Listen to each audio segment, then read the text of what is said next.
Alright guys, so real quick before I get into the video, I want to say something really important. So, one of my good friends actually started up his own YouTube channel, but as of right now, it's not too big. And guys, I'm going to be doing a deck giveaway where I give away these two brand new unopened decks, and I'll put a signed card in there as well, so you guys can have like a signature and all that. But what I want to do is, it's easy enough for you guys. All you have to do is click the link, go over to his channel and click subscribe, and then comment done back on this channel. But please guys, I will be giving away these two decks as soon as he hits 1,000 subscribers. That is the goal.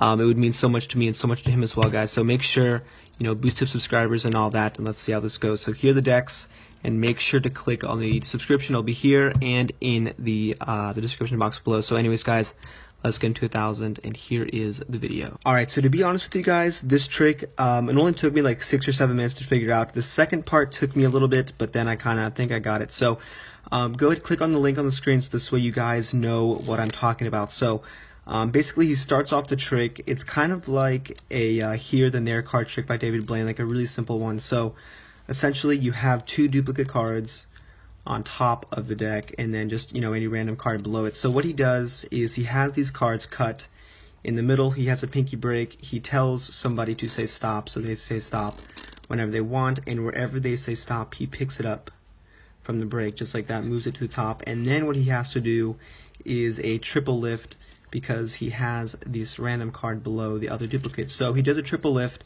He says, alright, go ahead, sign the card. Mel B signed it, and then he gives her back the card she chose, and then what he does is give her the top card, which is one of the duplicates. So she's holding this now in her hands, thinking it's her signed card, and then he does like a little top shot maneuver, shoots the top card over, which is now one of the duplicates, and says, you know what, this is going to be my card. So he just kind of flashes it around in order to get a break just above the top card, which is actually the spectator's card. He has a break now, he sets the card on top, and then he does a shake change. So I'll leave a link on the screen so you guys can do that. So essentially, he's just reversing the order of these two cards. He says, you know what, okay, so look, here's my card, and all he has to do is shake the deck, or shake the card around, and then magically this is going to be now the spectator's card, and he says, you know what, if I have your card, go ahead and look at yours, and Mel B flipped hers over and it was his. So they just kind of switch places, and he says, alright, go ahead, take your card as like a souvenir or whatever, and he puts the deck off to the side. Mel B is now holding her card. Okay, remember, this is a completely forced card, so he intended for her to pick this card the entire time during the trick. So then he goes up to Simon and has a little notebook here, and he says he has drawings or whatever, but here's the thing. So when he flashes the notebook at first, he kind of gives the illusion that there's a whole bunch of choices here. So essentially I assume that it is a Svengali type notebook, so that means that every single, I'll kind of give you guys a brief overview. So essentially the Svengali deck looks like this.